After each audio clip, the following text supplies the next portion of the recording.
नमस्कार दोस्तों, कैसे हैं आप लोग। उम्मीद करता हूँ खुश होंगे, मज़े में होंगे। तो दोस्तों, जैसा कि आप जानते हैं, मैं इस चैनल पर लेकर आता हूँ नए नए ऑडियो बुक्स जो होते हैं कॉमिक्स से, नॉवल से और स्टोरीज से। अगर आपको ऐसे कंटेंट पसंद है तो प्लीज़ मेरे वीडियोज़ को लाइक करें और चैनल को सब्सक्राइब करें, क्योंकि मैं ऐसे कंटेंट लाता रहता हूँ। तो चलिए दोस्तों, इसी नोट पर आज की वीडियो शुरू करते हैं। आज की वीडियो में मैं आपको सुनाने वाला हूँ सन की कातिल नॉवल का पार्ट 7। इसके बाकी के 6 पार्ट्स आप ऑलरेडी सुन चुके होंगे, और अगर आपने नहीं सुने तो उनके लिंक्स आपको ऊपर आई बटन से मिल जाएंगे।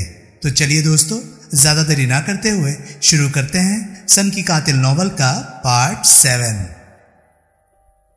वेल हाँ, अब तो यही करना पड़ेगा। वो तुरंत पीछे मुड़ गई तो ग्लोरी से टकराते टकराते बची। माफ़ कीजिए, उसने कहा और एक तरफ हटकर चलने लगी। संयोग से आपकी बातें मेरे कानों में पड़ गई थी, ग्लोरी ने कहा। शायद मैं आपकी कुछ मदद कर सकती हूँ। युवती ठिठक कर रुक गई और ग्लोरी को घूर घूर कर देखने लगी। मेरी मदद? मुझे तो ऐसा नहीं लग रहा कि आप कर सकेंगी। मैं तो एक पायलट चाहती हूँ। मेरा पति पायलट है।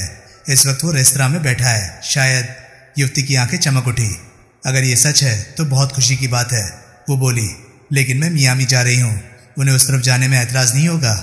हमें कहीं भी जाने में ऐतराज़ नहीं होगा, क्योंकि हम लोग छुट्टियाँ बिता रहे हैं। हम लॉस एंजलिस से अभी यहाँ पहुँचे हैं, और अभी वो फैसला भी हमने नहीं किया है कि आगे किधर चलेंगे। ग्लोरी ने बड़ी सहजता से कहा कि आप मेरे साथ चलकर उससे मिलना चाहेंगी। मुझे यकीन है आपकी सहायता करने में उसे बड़ी खुशी होगी। ज़रूर, बड़ी मेहरबानी है आपकी। लेकिन उनके पास लाइसेंस है? ओह हाँ, कुछ रोज पहले तक वो CATC में क्रू कैप्टन थे। बहुत खूब। मेरा नाम जोर ग्रेनोर है। मैं कैसे आपका शुक्रिया अदा करूँ मिसेज ग्रिफिन। मैं ग्लोरी ग्रिफिन हूँ। मेरे पति का नाम हैरी ग्रिफिन है। वेल, आइए उनसे मिले। दोनों रिसेप्शन हॉल को पार कर रेस्तरां में दाखिल हुए। हैरी ने उन्हें अंदर आते देखा तो वो हैरान निगाहों से घूरने लगा। उसने जल्दी से गन ट्रेंच कोट की जेब में डाल ली और खड़ा हो गया। हैरी, ये मिस ग्रेनोर है, ग्लोरी ने कहा। मियामी तक प्लेन ले जाने के लिए इन्हें एक पायलट की ज़रूरत है। मैंने इन्हें बताया कि हम लोग छुट्टियां मना रहे हैं और हमारा कोई निश्चित कार्यक्रम भी नहीं है, और ये भी बताया कि शायद तुम इनकी मदद कर सको। हैरी ने ग्लोरी से निगाहें हटाकर उस ब्लॉन्ड युवती की ओर देखा जो मुस्कुराते हुए उसी की ओर घूर रही थी। दोनों की नजरें मिली और हैरी को बिजली का झटका सा लगा। उस युवती में कुछ ऐसी चीज थी जिससे हैरी व्याकुल उठा। वो महसूस कर रहा था कि उस युवती पर भी आज ही प्रतिक्रिया हो रही थी। क्या खूबसूरत लड़की है, हैरी ने सोचा। कैसा अनोखा सौंदर्य पाया है। हैरी मुस्कुराया। उसे देखकर ग्लोरी का दिल सिकुड़ने लगा। हैरी के चेहरे पर ऐसी मुस्कुराहट उसने काफी अरसे से नहीं देखी थी। ये मुस्कान ठीक वैसी ही थी जैसी 7 महीने पहले नाइट क्लब की लॉबी पर हुई उनकी पहली मुलाकात के वक्त हैरी के चेहरे पर आई थी। एक शिकारी की मुस्कान। आपकी मदद? हैरी बोला। क्यों नहीं, जरूर। लेकिन प्लेन कहाँ है और उसका मालिक कौन है? ओह, मैं ही हूँ, जॉन ने कहा। ये रनवे पर खड़ा है। मैं किसी काम के सिलसिले में कल यहाँ आई थी। मुझे आज ही वापस लौट जाना है, लेकिन मेरा पायलट अचानक बीमार पड़ गया और वो प्लेन नहीं चला सकता। निर्देश और क्लियरेंस के कागजात सब तैयार है। वे लोग हमारी उड़ान भरने की प्रतीक्षा कर रहे हैं। हैरी को अचानक याद आया कि बोर्ग बाहर कहीं अंधेरे में बैठा इंतजार कर रहा होगा। उसने झट से ग्लोरी की ओर देखा। जोर को देखकर वो बोर्ग को भूल गया था, और उसे याद कर वो चौंक उठा। प्लेन ठीक किस जगह पर है? उसने जोर से पूछा। हैंगर के पास। मेरे पास एक कार भी है। हम ड्राइव करते हुए वहां तक पहुंच सकते हैं। जोर की मुस्कुराहट हैरी पर कहर ढा रही थी। आप लोग दक्षिणी दरवाजे पर मुझसे मिलिए। मैं अपने पायलट को बताकर आती हूँ। ठीक है, हम वहीं पर मिलेंगे। जोर फिर मुस्कुराई और वहां से चली गई। हैरी अपलक निगाहों से उसे जाते देखता रहा। उसके घने रेशमी बाल, उसके कूल्हे और कंधों को देखकर वो मंत्रमुग्ध सा हो गया था। क्या लाजवाब छोकरी है। हैरी! वो चौंक पड़ा और उसने ग्लोरी की ओर देखा। वो उसे बिल्कुल भूल चुका था। उसे देखकर पहली बार हैरी को एहसास हुआ कि वो कितनी भद्दी सी और ग्लैमरहीन लग रही थी। ये हमारी किस्मत है, जबरन मुस्कुराने की कोशिश करते हुए हैरी बोला। लेकिन हम प्लेन तक पहुंचेंगे कैसे? बोर्ग कहीं छुपा ताक में बैठा होगा। उसने तो कहा था कि उसके पास एक कार भी है। सो तो ठीक है, मगर कार पर सवार होते वक्त उसने पीछे से शूट कर दिया तो? हैरी ने जेब से रुमाल निकालकर अपना चेहरा पोंछा। देखो ग्लोरी, वो तुम्हें गोली नहीं मार सकता। क्या तुम मुझे कवर किए चलोगी? जॉन के बाद पहले मैं चढ़ता हूँ और तुम मेरे पीछे बिल्कुल करीब रहोगी ना? अपने प्यार की खातिर ग्लोरी तनिक भी नहीं हिचकिचाई। जरूर, क्यों नहीं हैरी? ऐसा नहीं लगता कि वो तुम पर गोली चला देगा। ग्लोरी की गंभीर मुद्रा देखकर हैरी को लगा कि उसके चेहरे पर खून तेजी से दौड़ने लगा हो। अगर तुम बीच में रहो तो वो गोली नहीं चला सकता। तुम डर तो नहीं रही हो? नहीं, तो फिर आओ चलें। हैरी ने कोट की जेब में हाथ डाला और गन के दस्ते को कसकर पकड़ा। रेस्तरां से पहले वो निकला। ग्लोरी उसके पीछे पीछे चलने लगी। दरवाजे पर उन्हें ज्यादा देर नहीं ठहरना पड़ा। जॉन आती दिखाई दी। सब तैयार है, जॉन ने कहा। अब हम चल सकते हैं। दरवाजे के बिल्कुल सामने एक बड़ी सी लिंकन खड़ी थी, जिसकी ड्राइविंग सीट पर एक शोफर बैठा हुआ था। जॉन कार का दरवाजा खोलकर पिछली सीट पर बैठ गई। हैरी भी उसके कदमों पर चलकर बैठ गया, जिसके पीछे ग्लोरी भी आ गई। लगभग 40 गज दूर एक अंधेरे कोने में खड़ा बोर्ग लिंकन को दूर से हैंगर की ओर बढ़ते हुए देखता रहा। उसने हैरी को यहाँ पहुंचते ही देख लिया था। फिर उसे और ग्लोरी को रिसेप्शन हॉल में दाखिल होते देखा था। उसने हैरी पर गोली चला देने की कोशिश नहीं की थी। अगर वो चाहता तो उसे आसानी से खत्म कर सकता था, मगर वो निश्चित नहीं था कि यही वो शख्स है जिसके पीछे वो पड़ा है। उसे यकीन नहीं आ रहा था कि खूबसूरत सा दिखने वाला ये जवान ही भारी भरकम हैरी ग्रीन हो सकता है। उसे उस जवान का बातें करने का ढंग, उसकी चाल तथा उसका व्यवहार कुछ हैरी ग्रीन से मिलता जुलता तो लगा, लेकिन वो निश्चित नहीं कर सका कि यही वो आदमी है। उसने उन तीनों को कार द्वारा रनवे तक पहुंचते और हैंगर के सामने खड़े एक एयरक्राफ्ट पर सवार होते हुए देखा। फिर उसे एयरक्राफ्ट के इंजन गरजने की आवाज सुनाई दी और थोड़ी देर बाद उसने देखा एयरक्राफ्ट रनवे पर दौड़ रहा था। एयरपोर्ट का एक कर्मचारी बोर्ग के सामने से गुजरा तो उसने उसे रोका। ये ब्लॉन्ड युवती जो अभी अभी उस एयरक्राफ्ट पर गई है, वो कौन है? उसने पूछा। मेरा ख्याल है मिस ग्रेनोर होगी, बोर्ग द्वारा इंगित दिशा की ओर देखते हुए उस व्यक्ति ने कहा। कहाँ जा रही है? घर जा रही होंगी, वो मियामी में रहती हैं। बोर्ग ने सिर हिलाया और रिसेप्शन हॉल की ओर चल दिया। अगर वो जवान हैरी ग्रीन नहीं भी हुआ तो भी बोर्ग ग्लोरी को आंखों से ओझल होने नहीं देना चाहता था। हो सकता है वे कुल 3 हो, ग्रीन, ग्लोरी और ग्रिफिन, और ग्रीन बाद में दिखाई दे। वो टिकट ऑफिस में गया। क्लर्क ने उसे बताया कि मियामी के लिए अगला प्लेन 20 मिनट बाद जाने वाला है। उसने एक टिकट खरीद लिया। हैरी ने आंखें खोली और उस छोटे से लेकिन शानदार ढंग से सजे सवरे बेडरूम के चारों तरफ देखने लगा। कुछ पल तो वो समझ नहीं सका कि वो कहाँ है। फिर पिछली रात की घटनाओं को याद कर उसे तसल्ली हुई और उसने तकिए पर सिर टिका दिया। डबल बेड में ग्लोरी उसकी बगल में लेटी अभी तक सो रही थी। नींद में वो काफी हौसलामंद दिख रही थी। उसका थका हारा भयभीत चेहरा देखकर हैरी का मन वितृष्णा से भर गया। उसने सिगरेट सुलगाई और घड़ी की ओर देखा। 7 बज चुके थे। उसने ऑटोमेटिक कॉफी मेकर का स्विच ऑन कर दिया। उसने फिर से कमरे का जायजा लिया। ये होटल का सबसे ऐश्वर्यपूर्ण तथा महंगा कमरा था। इस कमरे का प्रबंध जॉन ने कर दिया था। वो उन्हें यहाँ एक नीले भूरे रंग की 6 सिलेंडर वाली बेंटले में लेकर आई थी, जो मियामी एयरपोर्ट पर उनके इंतजार में खड़ी थी। फ्लाइट के दौरान जॉन उसकी बगल वाली को पायलट की सीट पर बैठी थी और उससे बातें करती रही थी। ग्लोरी उन दोनों के पीछे चुपचाप व गुमसम सी बैठी थी। उसने जॉन को बताया था कि वह एक एयर टैक्सी का व्यवसाय शुरू करने का विचार रखता है और पूछा था क्या इसके लिए मियामी उचित जगह होगी। ऑफ कोर्स, जॉन ने कहा था। मियामी में एयर टैक्सिंग की बहुत मांग है, लेकिन इसे छोटे पैमाने पर करने से कोई फायदा नहीं। आप शायद अपनी कंपनी खड़ा करना चाहेंगे। मैं जानती हूँ इसके लिए आपको जमीन कहाँ मिल सकती है ताकि एयरफील्ड बनाया जा सके।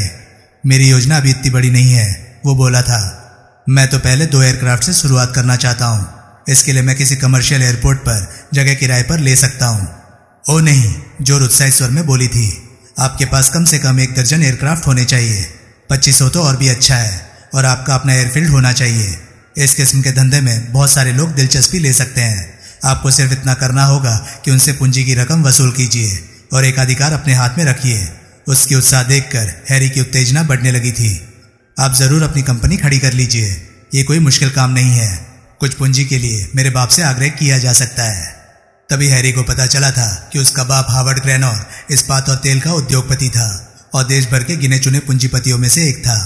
मैं सोचती हूँ ये वंडरफुल आइडिया है, वो आगे बोली थी। मेरी हमेशा से ये तमन्ना रही है कि मैं स्वयं हवाई जहाज में उड़ान भरूं, लेकिन मेरा बाप मुझे ऐसा नहीं करने देता। वो सोचता है इस प्रकार मैं खुद को मार डालूंगी। अगर आप सचमुच ये व्यवसाय शुरू करना चाहते हैं तो मैं अपने बाप से बातचीत कर सकती हूँ। फिर वे ग्लोरी को बिल्कुल भूलकर धंधे के विषय में ही बातचीत करते रहे थे। ग्लोरी पीछे बैठी चुपचाप सुन रही थी, लेकिन उसकी समझ में कुछ नहीं आ रहा था। वो हैरी को अत्यधिक उत्साहित देखकर चिंतित होने लगी थी। उसने उसे कभी इस हालत में नहीं देखा था।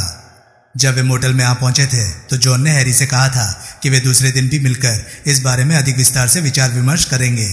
मुझे एयर टैक्सी बिजनेस में गहरी दिलचस्पी है, जॉन ने कहा था। मैं सोच रही हूँ कि आपके कंपटीशन में मैं भी एक कंपनी खोल लूँ। हैरी मुस्कुरा दिया था। मेरी पार्टनरी क्यों नहीं बन जाती? मजाक करते हुए हैरी ने कहा था। इस प्रकार हम एक दूसरे का गला काटने से बच जाएंगे। शायद, जॉन ने जवाब दिया था। खैर, आप पहले उस जमीन को देख लीजिए। मैं आपको कल दोपहर के वक्त वहां ले चलूंगी, कैसा रहेगा? हैरी ने कहा था कि वो उसका इंतजार करेगा। उसके बाद जॉन ने ग्लोरी की ओर देखकर हौले से सिर हिला दिया था और तेज रफ्तार से ड्राइविंग करते हुए वहां से चली गई थी। कपड़े बदलकर बिस्तर में घुसते समय हैरी ने ग्लोरी की चुप्पी को नजरअंदाज कर दिया था, लेकिन जब ग्लोरी ने अचानक पूछा था, हम लोग शायद यूरोप की ओर जाने वाले थे हैरी, तो हैरी ने उसे यूं घूरा था जैसे उसे पहली बार ग्लोरी की मौजूदगी का एहसास हो रहा हो। सो जाओ, उसने बत्ती बुझाते हुए कहा था, मैं थक गया हूं। कॉफी मेकर की घंटी सुनकर उसे पता चल गया कि कॉफी तैयार है। उसने जब कप में कॉफी डाली तो ग्लोरी भी उठ गई और उंगलियों से बाल समेटने लगी। उसने कमरे के चारों ओर देखा। इसमें तो बहुत खर्चा पड़ेगा हैरी। फिक्र मत करो, हैरी बोला। वो बातें करने के मूड में नहीं था। उसके दिमाग में बहुत सारी बातें थी और वो सोच रहा था कि उसे 1 घंटे तक एकांत मिल सकता तो बेहतर होता। वो ग्लोरी की चकचक नहीं सुनना चाहता था। कॉफी तैयार है, पी लो। ग्लोरी के दिल को ठंडक सी महसूस होने लगी। ये शुरुआत थी। वो इस रवैये को अच्छी तरह पहचानती थी। हर मर्द दिलचस्पी खत्म होने के बाद यही रवैया अपनाता है। वो बेरुखी, आंखों में उकताहट के भाव, उसके प्रति लापरवाही, ग्लोरी ये सब अच्छी तरह समझती थी। उसने जॉन से मदद लेकर भारी गलती कर डाली थी। उसे यकीन था कि हैरी इस समय उसी लड़की के बारे में सोच रहा होगा और हैरी वास्तव में यही सोच रहा था। वो सोच रहा था कि अगर जॉन ने सचमुच पूंजी का प्रबंध करवा दिया तो उसे अपनी स्वतंत्रता कायम रखने के लिए सावधान रहना होगा। वो नहीं चाहता था कि उसे बोर्ड ऑफ डायरेक्टर्स के निर्देश अनुसार काम करना पड़े। जॉन ठीक ही कह रही थी। 2 एयरक्राफ्ट से शुरुआत करने से मेहनत अधिक करनी पड़ेगी और मुनाफा भी कम होगा। मान लो उस लड़की ने सचमुच अपने बाप को पटा लिया तो उसके पास तो करोड़ों। हैरी सकपका गया। ग्लोरी की आवाज उसे चाबुक की फटकार जैसी लगी। क्या है? अब हमें आगे क्या करना है, इस बारे में बोलो। ग्लोरी ने कहा, हम यहाँ नहीं रुक सकते। क्यों नहीं? बेशक हम यहीं रुक सकते हैं। क्या कर रही हो तुम? हम यहाँ सुरक्षित नहीं हैं। बोर्ग हमें ढूंढ लेगा। हैरी बोर्ग को बिल्कुल भूल चुका था। वो गुस्से से जल भुन गया। वो दुनिया भर में हमारी तलाश करता फिर नहीं सकता। हम यहाँ बिल्कुल सुरक्षित है। उसने हमें देखा नहीं और हम उससे पीछा छुड़ा चुके हैं। उसे कैसे मालूम होगा कि हम यहाँ हैं? शायद हम उसे नहीं देख पाए, लेकिन उसने जरूर हमें देख लिया होगा। मैं उसे अच्छी तरह से जानती हूँ। अगर वो हमारा पीछा नहीं कर रहा होता तो वो ओक्लाहोमा सिटी नहीं आता। उसे मालूम था कि मैं एयरपोर्ट पर तुमसे मिल रही हूँ। मुझे यकीन है उसने हमें मिस ग्रेनोर के प्लेन में वहां से रवाना होते देख लिया होगा। तो क्या हुआ? इसका कोई मतलब नहीं। वो हमें गवा चुका है। लेकिन हैरी, मिस ग्रेनोर एक जानी मानी हस्ती है। कोई भी उसे बता दे सकता है कि वो कौन थी। इस प्रकार वो पता कर लेगा। हमें आज ही यहाँ से चल देना चाहिए। आज ही? हैरी की आवाज़ तीखी हो गई। पागल हो गई हो क्या? तुमने सुना नहीं जॉन क्या कह रही थी? हम दोनों आज सुबह मिल रहे हैं। सोचो, अगर उसने अपने बाप को मुझे फाइनेंस करने के लिए राजी कर लिया तो इसका मेरे लिए क्या मतलब हो सकता है? वो एक करोड़पति है। जरा सोचो, 25 हवाई जहाज। मैं तो हमेशा से ही ऐसे किसी चमत्कार की उम्मीद करता रहा हूँ। लेकिन हैरी, समझदारी से काम लो। वो अपने बाप को मना नहीं सकती। वो उसकी बात को गंभीरता से नहीं लेगा। वो अभी नादान बच्ची है। यही तो तुम्हारी गलती है। वो बच्ची दिखाई देती है, लेकिन उसकी खोपड़ी में दिमाग है। अगर वो जिद पर अड़ी रही तो अपने बाप को जरूर मना सकती है। ग्लोरी का भी गुस्सा भड़क उठा। क्या वो इतनी आसानी से तुम्हें फाइनेंस कर देगा? वो तनकर बोली। ये निश्चित है कि वो सबसे पहले तुम्हारे बारे में जांच पड़ताल करेगा। अगर उसे पता चल गया कि तुम्हारी नौकरी छूटने का कारण क्या था तो तुम कैसा महसूस करोगे? फिर तत्काल ही उसे एहसास हुआ कि ऐसी बातें करके उसने गलती कर डाली थी, जिसे सुनकर हैरी का गुस्सा दोगुना हो जाए। अगर तुम कोई अच्छी सी बात नहीं बता सकती तो भगवान के वास्ते अपना मुंह बंद रखो। हैरी का चेहरा तन गया और आंखों में नफरत के भाव झलकने लगे। ग्लोरी एक पल के लिए सिहर उठी। अगर वो इसी तरह उसके गुस्से पर घी डालती रही तो क्या वो उसे छोड़कर चलता नहीं बनेगा? वो जरूर ऐसा कर सकता है। उसके पास पैसे भी नहीं है। बोर्ग पीछे पड़ा हुआ है और वो अकेली हो जाएगी। ये सोचकर ही उसके जिस्म में झुरझुरी दौड़ने लगी। मुझे अफसोस है डार्लिंग, लेकिन हमें समझदारी से काम लेना होगा। वो व्याकुल नजरों से हैरी की ओर देखते हुए बोली। मैं तो तुम्हें मदद करने की कोशिश कर रही हूँ। इसमें कोई शक नहीं कि अगर वो तुम पर पूंजी लगाने में दिलचस्पी लेगा तो वो तुम्हारी जांच पड़ताल किए बगैर नहीं रहेगा। जो कुछ तुम उसे बताओगे उससे तुम्हें बड़ी सावधानी बरतनी पड़ेगी। हैरी के माथे पर बल पड़ गए और उसका गुस्सा बेचैनी में बदलने लगा। मैं समझ रहा हूँ तुम ठीक कह रही हो। हाँ, ग्रेनोर जैसा शख्स मुझे माइक्रोस्कोप में डाले बगैर इतनी बड़ी पूंजी लगाने की जोखिम नहीं ले सकता। हमारे लिए सुरक्षित रहने का यही उपाय बचा है कि हम उसी योजना पर अमल करें जो हमने पहले सोची थी। क्या तुम भूल गए कि हमें लंदन चले जाना है? बोर्ग वहां तक हमारा पीछा नहीं कर सकता। भाड़ में जाए बोर्ग, हैरी ने कहा और बिस्तर से उठ गया। वो यहां तक नहीं पहुंच सकता, सो गिड़गिड़ाना छोड़ दो। हम लंदन नहीं जा रहे हैं। मुझे अपने पैसों से एक अच्छी चीज की शुरुआत करनी है। इस समय मैं टहलने जा रहा हूँ, मुझे बहुत कुछ सोचना है। और सुनो ग्लोरी, मैं जॉन के साथ अकेले में मिलूंगा। ये बिजनेस का मामला है, तुम थोड़ी देर और क्यों नहीं सो लेती, मैं लंच के समय लौट आऊंगा। उसने झपट कर अपने कपड़े उठाए और कमरे से निकल गया। कुछ सेकंड बाद ग्लोरी को बाथरूम के अंदर से उसके गुनगुनाने की आवाज सुनाई दे रही थी। वो काफी देर तक बैठी रही और जब मुंह में नमकीन सा स्वाद महसूस हुआ तभी उसे पता चला कि उसकी आंखों से झरझर आंसू बह रहे थे। दोपहर के कुछ देर बाद हैरी को वो बड़ी सी बेंटले बीच रोड पर आती दिखाई दी। वो पाम के पेड़ के नीचे से उठ खड़ा हो गया और हाथ से इशारा करने लगा। मोटेल से निकलने के बाद वो बस से शहर चला गया था और खूब सैर की थी। उसने महंगा तथा शानदार सूट खरीदा था और समुद्र तट पर जाकर 1 घंटे तक तैराकी की थी। बाद में अगले 1 घंटे तक धूप में पड़े रहने के बाद उसने समय गुजारने के लिए 2 या 3 अव्वल दर्जे के बारों का चक्कर लगाया था। फिर 11:30 बजे ग्लोरी को फोन किया था। मुझे काम पड़ गया है, उसने कहा, शायद ना आ सकूं, लंच पर मेरा इंतजार मत करना। फिर वो बस से बीच रोड के सिरे पर पहुंचकर पाम के पेड़ की छांव में बैठ गया था, जहां से वो बेंटले को आते हुए देख सके। मोटेल छोड़ने के बाद से वो लगातार सोचता रहा था। ग्लोरी की बात सच थी। अगर जॉन व्यवसाय के लिए सचमुच तैयार हो गई तो उसे अपनी पृष्ठभूमि के संबंध में उसे जितना संभव हो कम से कम जानकारी देनी होगी। उसका बाप जरूर उसकी जांच पड़ताल करवाएगा। उसको CATC की नौकरी से निकाल दिए जाने का कारण उसने पता कर लिया तो सारे किए कराए पर पानी फेर सकता है। फिर ग्लोरी की समस्या भी थी। जॉन उसे मिसेस ग्रिफिन कहकर पुकारती थी। इसका मतलब उस बेवकूफ ने जॉन को यह बताया था कि वे दोनों शादीशुदा हैं। उसने जानबूझकर ऐसा किया होगा। वो बहुत चालाक है।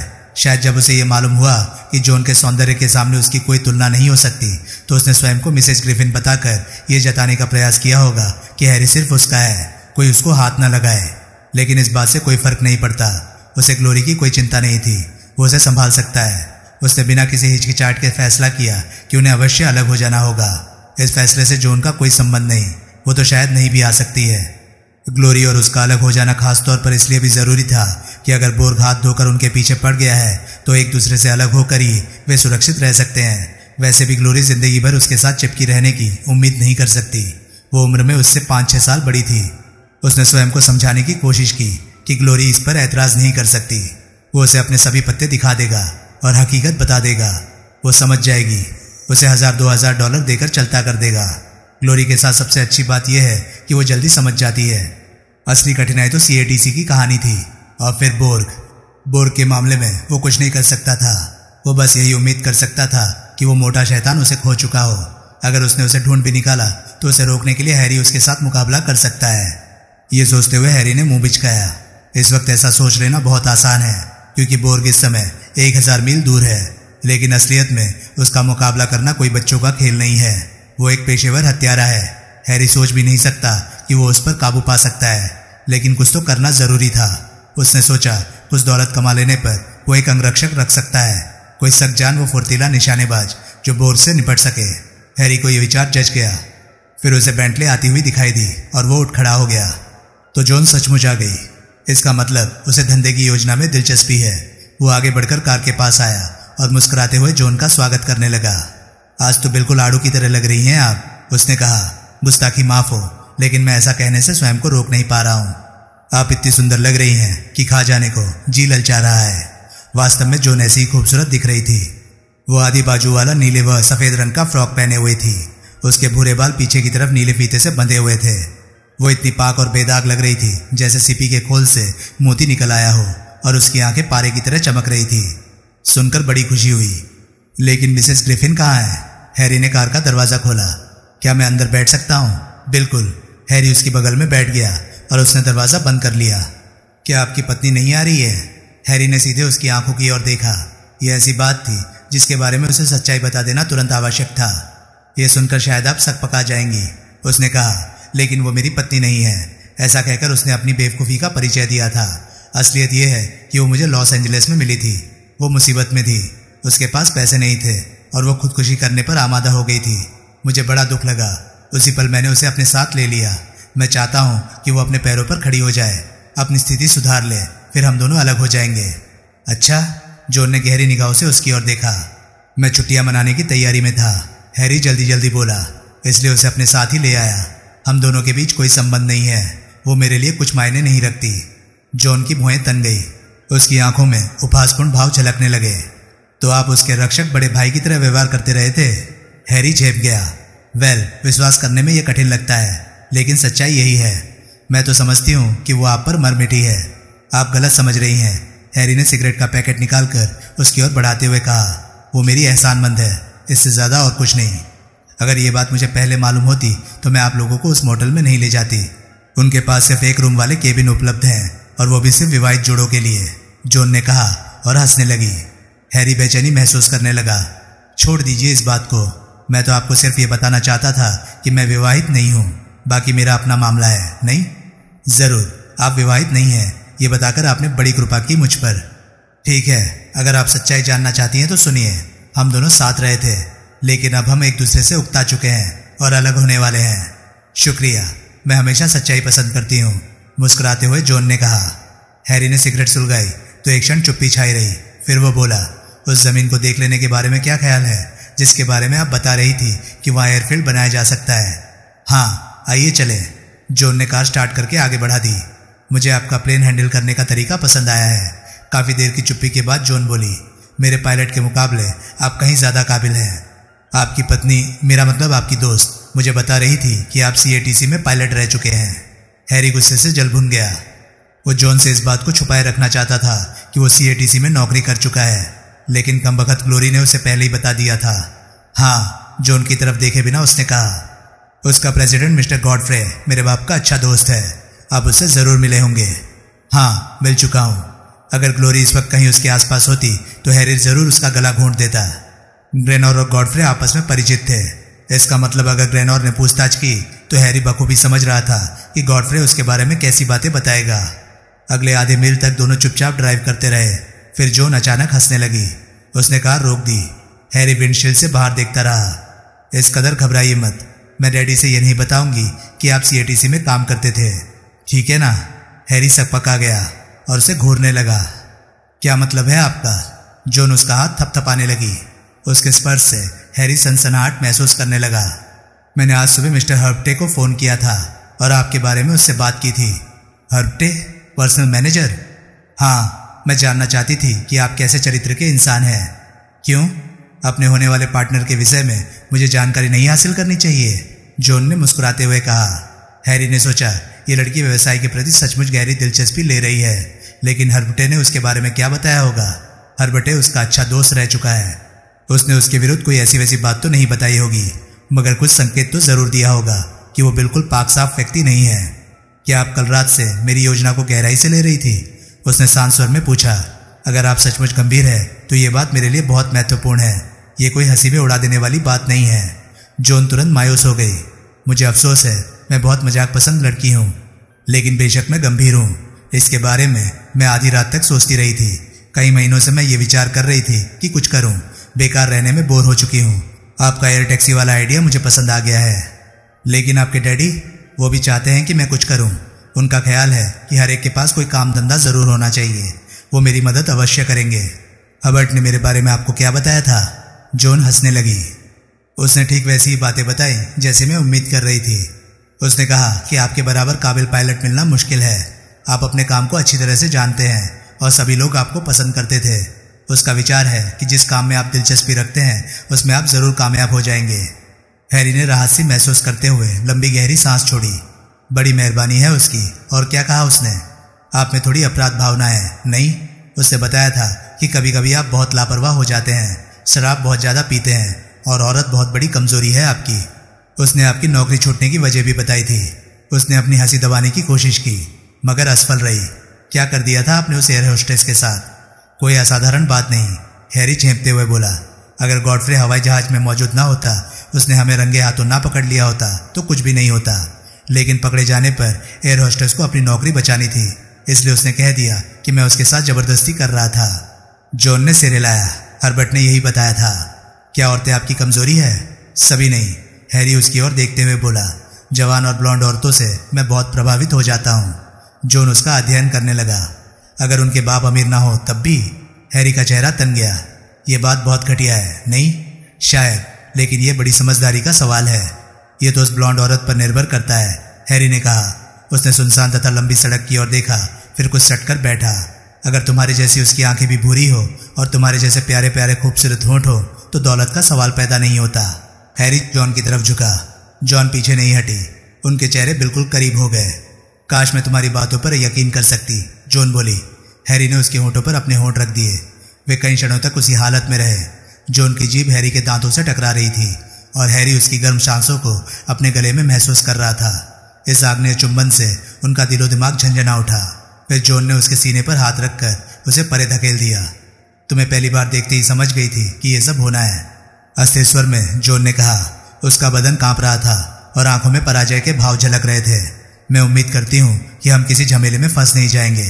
तुम इतने आकर्षक क्यों हो? मैं सिर्फ 3 घंटे तुम्हारे साथ रही हूँ और मेरी तरफ देखो। हैरी ने उसका हाथ अपने हाथ में रख दिया। ऐसा ही होता है, वो बोला। जब भावनाएं सच्ची होती हैं तो ऐसा ही हो जाता है। मैं तुम्हारा दीवाना हो गया हूँ जॉन। हम बड़ी मौज कर सकते हैं। जॉन उसकी तरफ देखकर मुस्कुराई। क्या तुम चाहते हो कि एयर टैक्सी के व्यवसाय में मैं तुम्हारी सहायता करूं या तुम स्वयं करना चाहते हो? हैरी हिचकिचाया। मैं पहले इसे ट्रायल के तौर पर शुरू करना चाहता हूं जॉन। मेरे पास $50,000 हैं। इससे मैं 2 हवाई जहाज खरीद कर और तुम्हारी बताई इस जमीन को लेकर ट्रायल शुरू कर सकता हूं। तो मुझे मालूम हो सकता है कि धंधा चल निकलता है या नहीं। अगर ये सफल रहा तो फिर हम इसमें बड़ी पूंजी लगा सकते हैं। हाँ, ये ठीक है, जॉन ने कहा। लेकिन 50,000 से क्या होगा? हैरी, मेरे पास भी अपना कुछ निजी पैसा है। मैं भी $50,000 लगा दूंगी। अगर धंधा चल निकलता है तो हम डैडी से मदद ले सकते हैं। 6 महीने के अंदर हमें मालूम हो जाएगा ना? हाँ। हैरी ने उसके कंधे पर अपनी बाहें डाल दी। तुम मुझसे शादी करोगी जॉन? 6 महीने बाद? मैं तो इसी वक्त भी कर सकती हूँ, जॉन बोली। 6 महीने बाद क्यों? नहीं, हैरी ललचा रहा था, मगर वो समझ रहा था कि ऐसा करना अभी खतरे से खाली नहीं है। हमें तुम्हारे डैडी का ख्याल रखना है। उन्हें यह साबित करके दिखाना है कि मैं ये धंधा संभाल सकता हूँ। अगर हमने अभी शादी की तो वो समझेंगे कि मैं उनकी दौलत के चक्कर में हूँ। ठीक है, जॉन ने उसका हाथ थपथपाया। ग्लोरी का क्या होगा हैरी? उसे भूल जाओ, मैं उसे संभाल लूंगा। मैं तुम्हें बता चुका हूँ, उसके और मेरे बीच कोई लेन देन नहीं। वो मान जाएगी। क्या सच कह रहे हो हैरी? मैं सोचती हूँ वो तुम्हें बहुत चाहती है। अब ऐसा नहीं है, हम एक दूसरे से उकता चुके हैं। कल रात ही हमने सलाह की थी कि अब हमें अलग हो जाना चाहिए। मैक्सिको में उसका एक भाई रहता है, वो उसके पास जाना चाहती है। हैरी ने झूठ बोला। मैं उसे कुछ पैसे दे दूंगा और वो चली जाएगी। जॉन ने आगे की ओर झुककर उसके गले में बाहें डाल दी और उसके होंठों को चूमने लगी। हैरी ने उसे अपनी बाहों में जकड़ लिया। उसका दिल फिर से जोरों से धड़कने लगा। कुछ देर बाद जॉन ने कहा, आओ चलकर भविष्य के उस एयरफील्ड को देखें। उसे देखने के लिए सारा दिन पड़ा है। हैरी अस्थिर भाव में बोला। वो पाम के पेड़ों के झुरमुट देख रही हो? आओ वहां चलकर एक दूसरे को अच्छी तरह जानने समझने की कोशिश करते हैं। जॉन कार से उतर पड़ी। वे दोनों चलकर समुद्र के किनारे पाम के झुरमुट में पहुंच गए। बाद में जब हैरी उसकी बगल में लेटा नीले आसमान की ओर ताक रहा था तो उसने महसूस किया कि जिंदगी में पहली बार उसे किसी से प्यार हो गया था। जब हैरी मोटल में लौट आया तो शाम ढल रही थी। उसके आग्रह पर जॉन ने कार से बीच रोड के सिरे पर ही उसे छोड़ दिया था। क्या तुम निश्चित हो कि सब कुछ ठीक ढंग से हो जाएगा? जो ही वो बेंटली से उतरा, जॉन ने उससे पूछा। ग्लोरी के प्रति मैं अपराध भावना महसूस कर रही हूँ। उसे अकेली छोड़कर सारा दिन तुम्हें अलग नहीं रहना चाहिए था हैरी। ग्लोरी के बारे में फिक्र मत करो, मैं उसे बता दूंगा कि मुझे देर हो गई। जब मैं उसे हमारे बारे में बताऊंगा तो वो समझ जाएगी। भूल जाओ उसे, कल वो चली जाएगी। उसे तुम उतना नहीं जानती जितना मैं जानता हूँ। मैं उसे कुछ पैसे दे दूंगा और वो अपने भाई के पास चली जाएगी। उसे अपने दिमाग से निकाल दो। लेकिन जॉन को तसल्ली नहीं हुई। क्यों ना मैं तुम्हारे साथ चलूं, कहीं वो कोई मुसीबत ना खड़ी कर दे। कौन? ग्लोरी? हैरी हंस दिया। अरे नहीं, वो ऐसा कुछ नहीं कर सकती। मैं उसे संभाल लूंगा। कल सुबह ठीक 11 बजे मैं तुमसे इसी जगह मिलूंगा। हम एजेंट के पास जाकर उस जमीन के बारे में बातचीत करेंगे। जब जॉन अपनी बड़ी सी बेंटली को वापस मोड़कर चली गई और हैरी की नजरों से ओझल हो गई तो हैरी ने सिगरेट निकालकर सुलगाई। दिन काफी आनंदपूर्वक गुजरा था। उसे याद नहीं आया कि पहले कभी ऐसा सुखद दिन उसने गुजारा हो। वे उस जमीन को देखने चले गए थे और एक ही नजर में उसने पता कर लिया था कि जॉन का चुनाव बिल्कुल सही था। उस जमीन को बगैर ज्यादा धन खर्च किए एयरफील्ड में तब्दील किया जा सकता था और फिर वह जमीन शहर से सिर्फ 4 मील की दूरी पर थी। उन्होंने शोर ड्राइव पर स्थित एक बढ़िया रेस्तरां में लंच किया था। खाने के दौरान वे इसी मसले पर बातचीत करते रहे थे। जॉन के व्यावसायिक दिमाग से हैरी काफी प्रभावित हुआ था। उसने व्यापक प्रसार करने की योजना बनाई थी। वो 2 सस्ती व अच्छे किस्म की सेकेंड हैंड कार खरीदने का विचार कर रही थी ताकि मुसाफिरों को होटल से एयरपोर्ट तक लाया ले जाया जा सके। उसने बताया था कि उसका बाप एयरक्राफ्ट बनाने वाली एक फैक्ट्री का प्रेसिडेंट है। अतः हैरी को वहां से कुछ रियायती दर पर पसंदीदा एयरक्राफ्ट मिल सकते हैं। वो एक ऐसी कंपनी को भी जानती है जिस पर उसके बाप का गहरा प्रभाव है और वो कंपनी सस्ते में रनवे का निर्माण करने को तैयार हो सकती है। तुम्हारा काम होगा फ्लाइट्स की व्यवस्था करना और एयरक्राफ्ट तथा स्टाफ की देखभाल करना। जॉन ने कहा था, बाकी मुझ पर छोड़ दो, मैं मुसाफिरों का इंतजाम करूंगी। मैं यहाँ के सभी होटलों के मैनेजरों को अच्छी तरह जानती हूँ। वे ढेर सारी बातें करते रहे थे।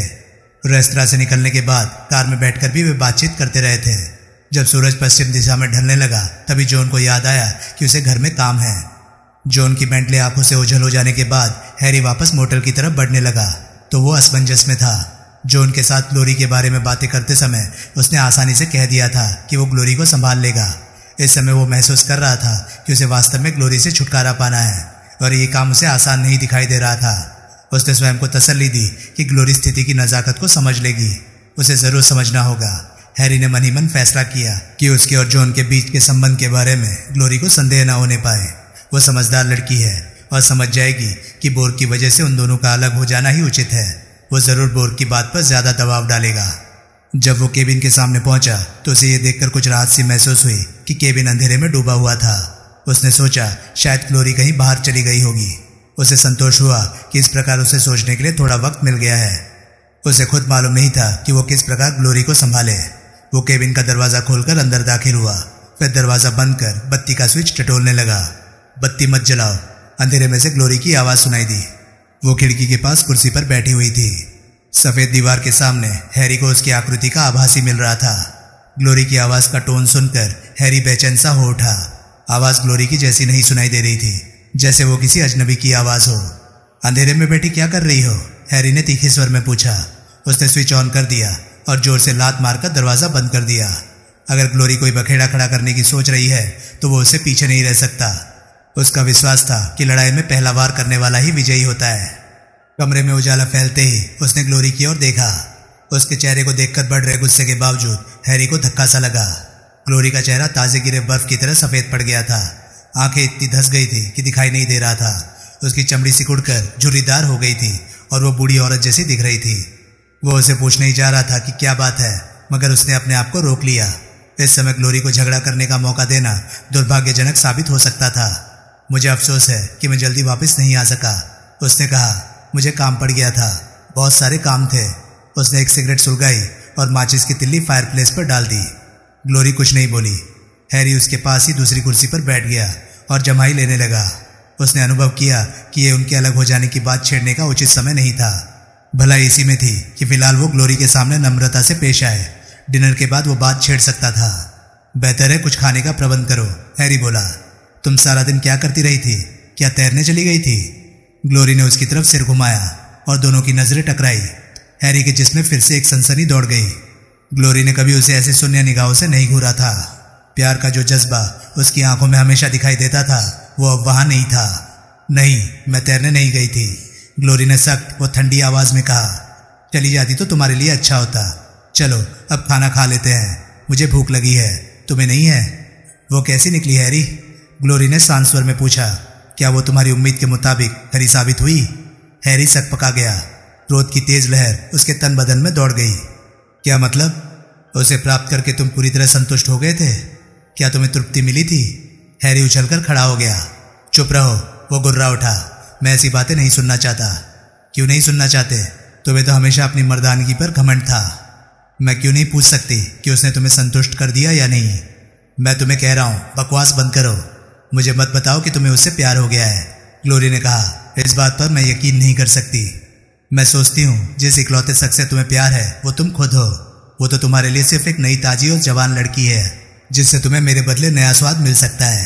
एक सस्ती व घटिया दर्जे की औरत जिसकी ओर वक्ती तौर पर तुम आकर्षित हो गए हो, है या नहीं? हैरी ने जोर से उसके गाल पर झन्नाटेदार थप्पड़ मारा जिससे उसका सिर एक तरफ लहरा गया। वो अपनी जगह से हिली नहीं। सिर उठाकर हैरी की ओर घूरने लगी। उसका चेहरा निर्जीव मुखौटे की तरह लग रहा था।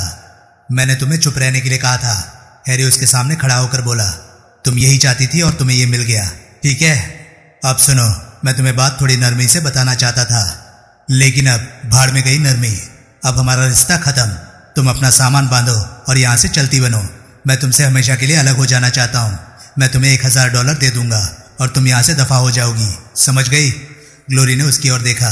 उसकी आंखें चमक रही थी। मैं नहीं जा रही हूँ हैरी, उसने कहा। उसकी आवाज़ फुसफुसाहट से ज़्यादा ऊंची नहीं थी।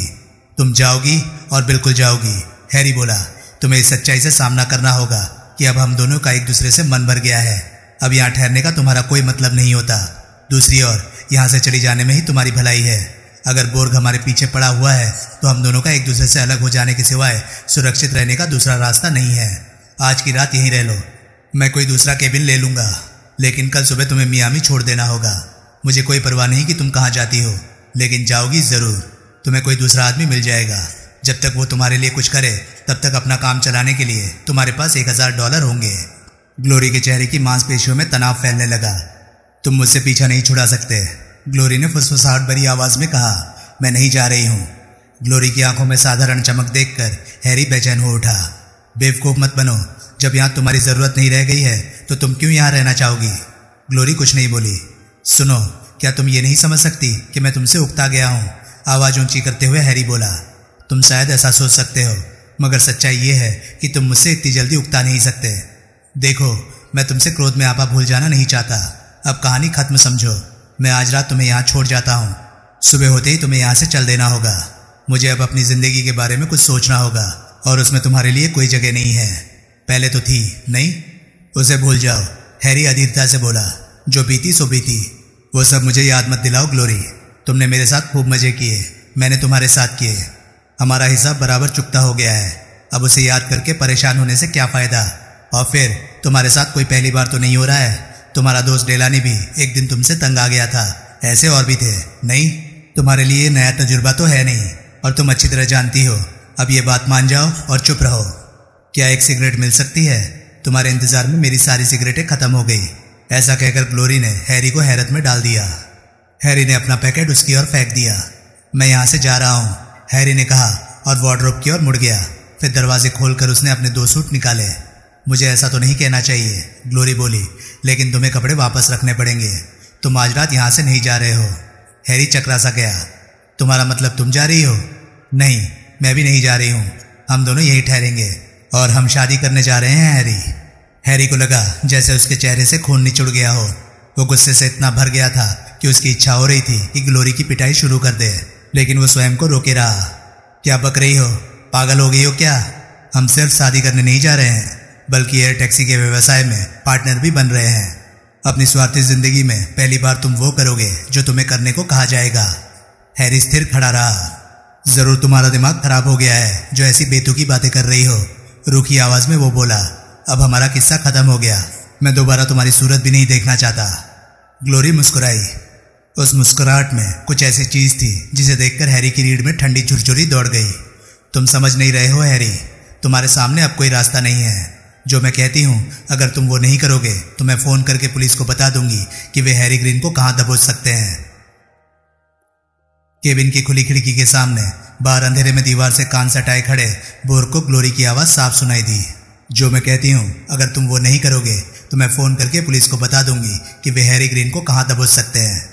बोर्ग ने सोचा, इसका मतलब उसका अंदाजा सही था। मियामी तक का लंबा सफर तय होना बेकार साबित नहीं हुआ था। ये लंबा सा खूबसूरत जवान ही हैरी ग्रीन है।